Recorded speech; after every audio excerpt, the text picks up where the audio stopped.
I am your friend, Dr. Charles Apoki.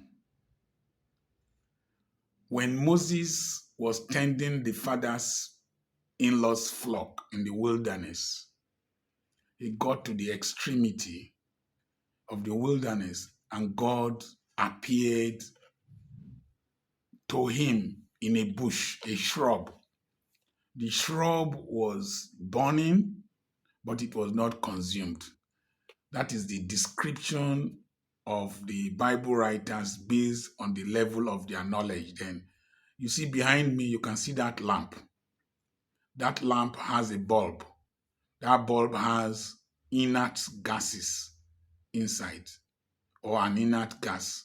So when electricity flows through the filament that is inside, it heats up the gas, and the molecules of the gas acquire a level of energy, and that energy will radiate electrons. They will glow. That's why you see that luminance behind. So the presence of God on that plant made the plant to acquire the molecules of the plant, the leaves and the branches, to acquire a higher energy level. And the radiance was what Moses saw, and he described it as a burning bush. It was a glowing bush. That was to arrest his attention. Moses had gotten to the extremity. He was in his lowest state in life. He was acting as a shepherd for his father-in-law. This was a prince in Egypt, the son of Abraham. He had become a servant to his in-law. Sometimes life can push you to extremities, can push you through the wilderness. In the wilderness, you have all kinds of temptations, trials, pain, hunger, thirst, and mirages. Mirage is as a result of total internal reflection of light in water molecules in the sky. So in the atmosphere, when you are driving in the road, you will see something like a pool of water in front. When you get near there, it is no longer there. It has disappeared. So those are mirages. And in the wilderness, because of the hot weather, you can be thirsty, and you will see something that looks like a pool of water. You get there, there is no water. That's how it is sometimes. You write applications, people will promise you, you have hope, you reach there, it is not there. But you see, it is at that point of the wilderness of life where men have abandoned you. I wrote a book titled The Wilderness of Life. You can look for it online. It is at that point when you are at the extreme of your extremities that become God's opportunity. Most of your friends will have left you. Most of your relatives will have left you, your in-laws. Even your family members will leave you. That is the time God can speak to you. Because most times when you are surrounded by the cacophony of enjoyment, noise, and friendship, God does not have your attention. So Moses' attention was arrested. And God told Moses what he was going to do with him. And Moses was scared and complaining. Then God asked him, "What have you in your hand?" What you have in your hand will include the tools that you have. I was given a small, let me say the next one. What you have in your hand might include the tools and the skills or giftings that you have. My late brother and friend, Reverend Chuma Okorafor, when I was ordained into ministry and sold the hospital, he asked me a simple question: how would you feed? I told him my mouth will feed me. I told him what I will say from my mouth will feed me. So that was my gifting, the ability to speak, the ability to reason and communicate intelligently, whether you agree or you don't agree, are you savvy? The ability to communicate intelligently. But I needed tools. So he sent me a cassette duplicator, because I used to sell cassettes, put my messages in cassettes. Somebody came, did Thanksgiving. Then I was still running church and brought a CD, a cassette um, player that had two compartments. There was one like that in those days called Sharp 555, had two cassettes compartments. So I was able to modify it and attach an adapter to a microphone and then connect it to it so that I could record. That was how I was recording my cassettes. Sometimes I will buy the Chrome cassette, the 90 minutes. I will share it into two 45 minutes and use them as masters. I will enter my bedroom, lock all the windows, and start preaching. One of the days I preached and preached. Ufoma was my engineer, Dr. Ufoma. He has been my engineer over the years. I locked the door. He just came in and pressed record and went out quietly. I preached and preached and preached and preached.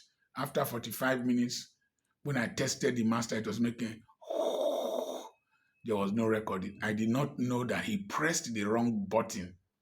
He didn't press record. He pressed the wrong button. I had to start all over. Like this is the second time I'm doing this recording. When you see it, you don't understand the energy and the time that goes into it. And so that was how I was preparing my masters. I will use the duplicator to duplicate. We'll duplicate till early morning. Sometimes before the children will go and sleep and go to school, we will buy, we'll print cassette covers. We'll be packaging. I would, when I want to go and preach, I will carry some on my shoulders, books on one shoulder, cassettes on one shoulder. My shoulders will peel. That was how I was getting money to pay children's school fees. My wife would sit inside the boot of the car and be selling books. I did that in one video I titled, "Don't Just Tap Into Grace. Do the sacrifice, do the work, and put the effort." So, the tools you have in your hand, the skills you have, the information you have. Ruth worked on information from Naomi. That was how she was able to go for barley harvest, go to wheat harvest, go to the threshing floor, and to eventually meet Boaz and married Boaz. So the 8 eyes I used to talk about: information, instruction, instinct, intuition, insight, impartation. I've forgotten the other one, but you should know them by now. What you have in your hand will include the association and relationships you have. I've had people who, one way or the other, influenced my life positively, introduced me to people. I'm here today because my lawyer, his cousin, who is a lecturer in Salford University, introduced me to this group who paid for my flights to come here, paid for this hotel. That's why I'm here. And I met a lot of people, met people in this today as I went down for breakfast. I met people and all that. The workers came to take pictures with me. Yesterday, I met a lot of people. So, your relationships. I have relationships that I have harnessed that have turned to be beneficial to me. The next thing is the money you have in your hand. When I have money in my hand, I don't see it as something that should be consumed. I see it as something that should be impregnated with ideas to produce more money. The monies my wife and I used to build the schools, to start to do a lot of things that we've done. So many of my contemporaries that I was preaching with, they were receiving more honorarium than I was getting, but they squandered their own. I know people who received lots of money that they squandered. They lived in the immediate. They did not consider the future. They looked at the apparent. They didn't see the potentials. Just get money, just squander. And that's how Black nations and Black people are. You see them, they like to acquire stuff. acquire stuff like grandiosity and entertainment.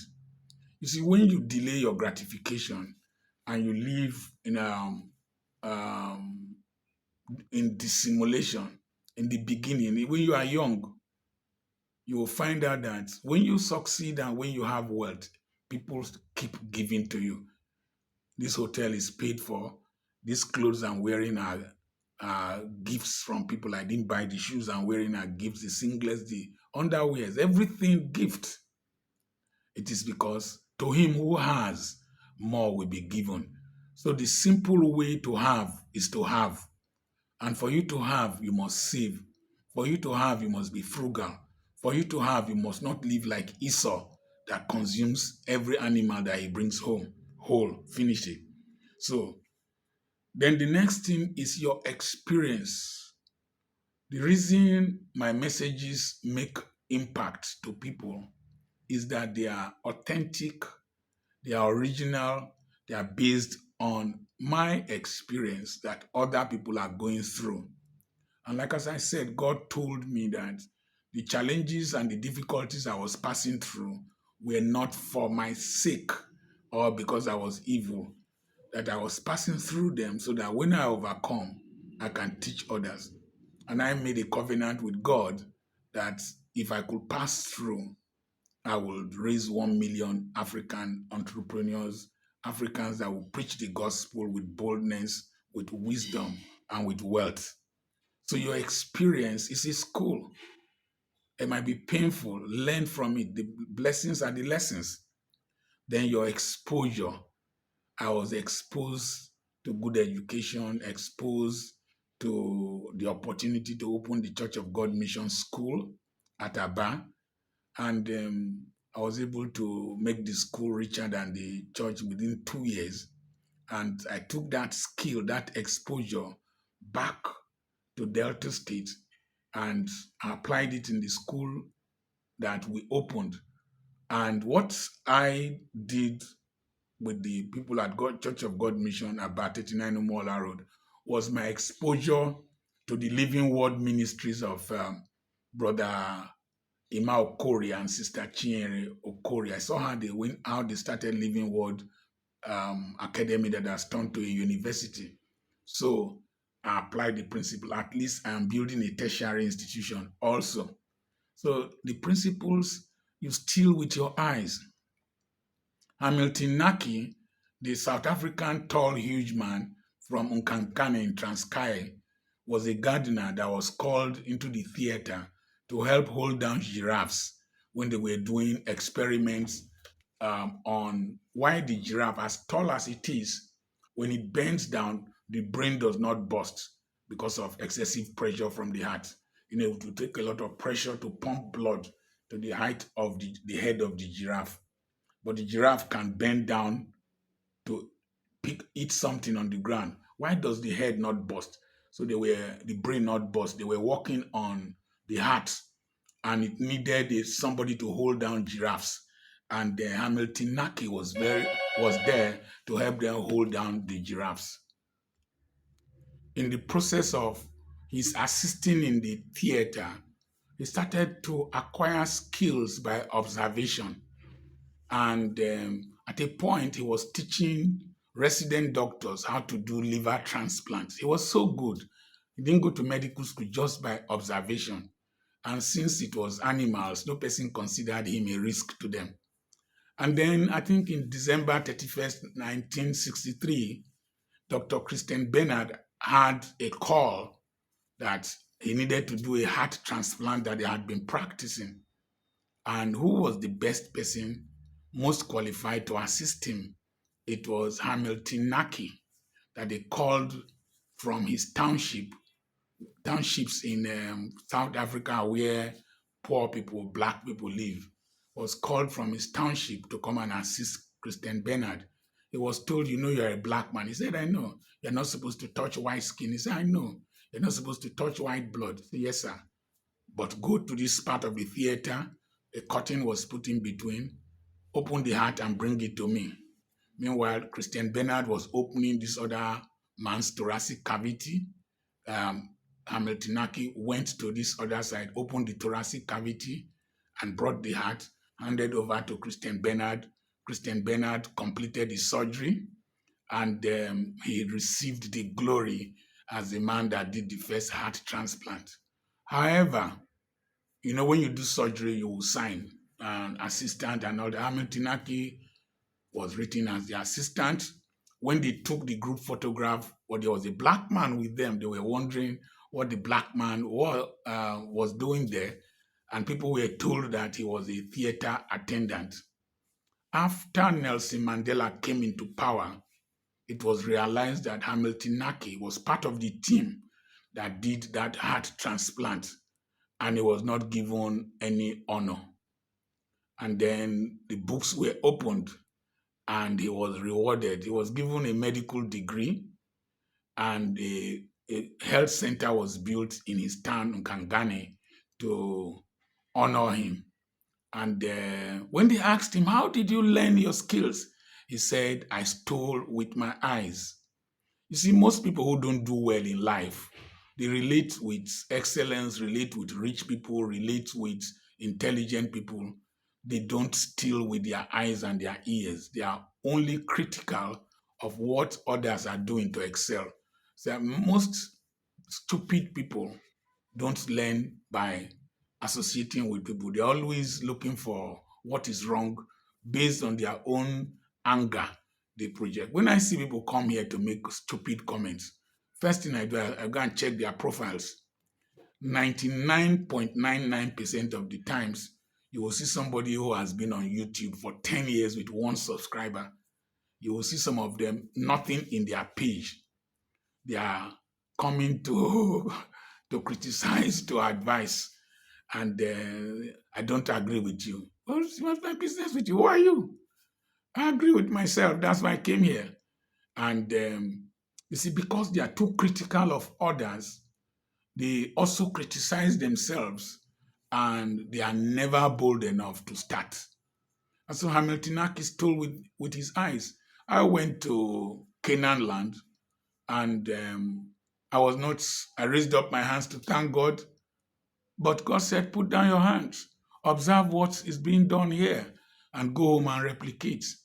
And I observed, and I went home and replicated. I have done well relatively. I don't have members, but my wife and I and my children, we've done very well in Ugili. The principles I saw there worked for me. Still with your eyes, still with your ears. It is not an offense. So, your exposure, then your employment. Don't work for only salary. Work to learn, to gather skills.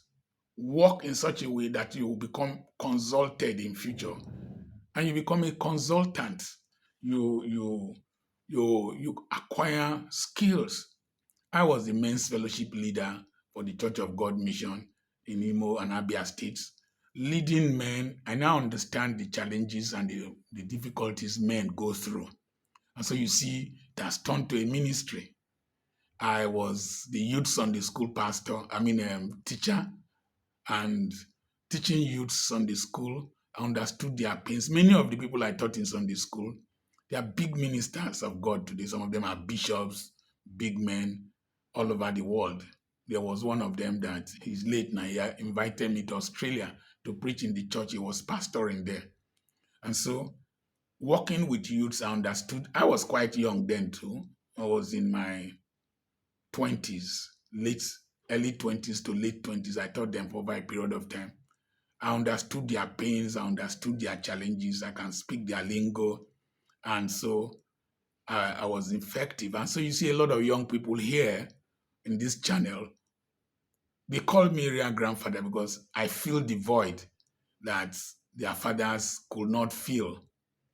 So the job I did as Sunday school teacher, men's fellowship leader, school administrator, and then I was driving my Bishop B.C. Edo Hasim. The car, I imported it. I sold it to the church. I was driving him, And from there, I learned about ministry. I've never been to a Bible school, but I lecture in Bible schools. I'm going to speak to about 6,000 Anglican priests from about 6 states somewhere in Nigeria in August. So, your experience, your employment, your exposure, and your enthusiasm, they are the 4 E's that you have in your hand. Now, God is a God that starts with potentials. When Moses threw the rod on the ground, it turned to a snake. And on the crown of the head of Pharaoh, there is a snake as a symbol. So when Moses' rod turned to a snake, God was telling him that this stick you have in your hand has the authority of Pharaoh. You have the authority over Pharaoh in your hand. Surprisingly, when they got to meet Pharaoh with Aaron, it was Aaron's rod that swallowed the snakes that came out of the rod of the magicians of Egypt. Aaron's rod budded. So you can have something in your hand, somebody associating with you. The Yoruba people have a saying that when plantain leaf wraps native soap for a long time, it acquires properties of soap. It starts to foam. So when you associate with an anointing and a grace, with humility, that grace can permeate into you by experience, by learning, by exposure, by induction. Aaron did not tap. Aaron associated closely. There's an electromagnetic induction. It takes a long time. And so Aaron's rod swallowed the rods of Pharaoh. That means as Moses was walking out of the palace with Aaron, they had the authority of Pharaoh in that stick, that umpara, that okbo, that thing that he was using to flog animals, had the authority of Pharaoh. And he did great miracles with the rod. We will come to that. God has no finished agenda. Even when he rested, he called man, asked man to name the animals and whatever, and then handed over authority to man to continue. Even when Jesus said on the cross, "It is finished," he still commissioned us to preach the gospel. So, there is anything in your hand has more things inside. There is the apparent value, and then there is the realizable value in the money you have in your hand, in the activity you are doing. And I always pray and look out for the possibilities that are still inherent in anything I'm doing, somebody I'm relating with, wherever I am. That is the lifestyle you should have. You see, most times our failures, our future, most times our great future is buried in small, inconsequential things, inconsequential ideas, and people or events. Your great future is buried in inconsequential things like ideas, people, information, events, things, and money. I started publishing books with 35,000 naira that was paid to me by a company I was treating in Port Harcourt. It is from that 35,000 naira we started a publishing company that has grown, produced a lot of books, and created wealth from it. 35,000 naira, I could have squandered it. How many things have you squandered? That thing in your hand is like a palm seed, palm fruit. You can either crack it and eat the nuts and it is finished, or you plant it, it turns to a palm tree. From the palm tree, you will harvest another palm fruit, you make palm oil, you bleach palm oil, it turns to margarine. To cooking oil, you hydrogenate it, it turns to margarine. You add sodium hydroxide, it turns to soap. You take the palm kernel, you crush it, you get PKO, palm kernel oil. You put sulfonic acid, it turns to detergent. The byproduct is glycerin and detergent. You take the glycerin, mix it with the oil again that you have hydrogenated. It turns to hair cream for women. You can make brooms. You can take the chaff of the PK palm kernel that you have extracted, that's the PKC palm kernel cake, add methionine, add lysine, add bone meal, add soya bean. You have produced animal feed. The shell you can use to construct roads, make bricks. The chaff you can use to make roofing sheets. If you put cement into it, vibrate it in a mold, it will turn to roofing sheets. You make toothpick, you make palm wine. From there, from the palm wine, you can produce methylated spirit. The righteous shall flourish like a palm tree. The difference between black people and white people is that black people only consume things raw. They export raw materials. They live raw. But the average white man always looks for potentials in even their waste products. So our education and our society, we usually ignore boring jobs and businesses. And some of these boring jobs and businesses and inconsequential jobs have money hidden in them. And that's why you see people who are in the UK, in the US, Indians, Chinese, Lebanese, Syrians, Jews, they do small businesses. They start street corner, they start selling one thing. I bought a t-shirt from somebody by the River Thames, and a lot of people are buying from her. Just a small corner shop, just a small shop. It is these small things that people do that we educated people from Africa are too proud to do, that makes us to keep walking and walking while the Asians and the Lebanese and other tribal groups make money.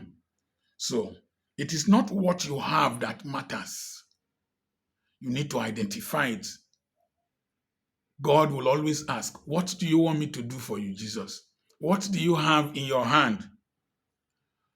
For a woman, a widow in 2 Kings chapter 4, it was a little oil. For another widow, it was the flour and that she wanted to just eat and die with her child.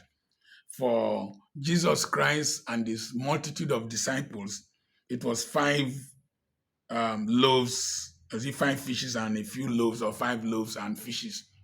They kept multiplying in the hands of the people after the presence of God was invoked on them. The presence of the Spirit of God. The presence of God is the mercy of God, the goodness of God, the grace of God, the essence of God. So you invoke the presence of God into whatever that is in your hands. It will keep expanding. Pray such prayers, not the nonsense prayer of shaking head, killing demon and all that. No. Invoke the power. Let this video that I will do go viral. When I started doing these videos, I told myself that people will see them from overseas.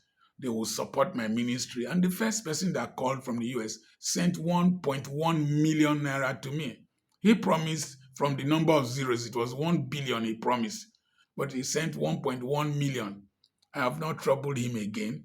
He might be watching this video, but it was a great boost to me at that critical wilderness experience during COVID long time, a lockdown. And I sent him the details of how I spent that money because I know he works for his money in the United States, young man. And so, Lorogun, thank you for that gift at that time. And the videos started going viral, and we are here. We are here. So, it is not what you have in your hand, it is the God you have beside you. And so, be ye imitators of God, Ephesians chapter 5, verse 1. Stop looking at what is in the hands of other people. Look at what is in your hands. I can't do this video like some other people. They wear suits, they do this. I don't even know how to edit. Any improvement you see after I've posted it, it's my son Ufoma that edits them with one of my workers. I don't have that patience. I don't have that skill. I just put it raw. And people have made millions from my videos. So That's what have you of sale value? This ability to communicate. You won't know how much I am paid, how much is spent on me to give a lecture. I came all the way to this place to give a 15-minute lecture. The cost of this hotel, the cost of flights, the cost of logistics to the airport. I didn't charge anything, but just the money spent on me alone to be here is more than half a million naira. And if it was not a charity organization, is it charitable now, or an NGO, I would have charged them. They would have paid a lot. You know how much people pay to listen to me? You know how much people pay to consult me? When they consult me, I give them wisdom from my experience, exposure, employment, and anointing. So there is a lot in whatever is in your hand. Call the presence of God into it. Stop looking at what is in the hands of others. Start looking at what is in your hand. What do you have in your hand? God bless you. I'm your friend, Dr. Charles Apoki. We have properties for sale. Send a message to +234 80 21 21 92 62. I will be in the UK first week of July and the whole of Europe throughout July. God bless you.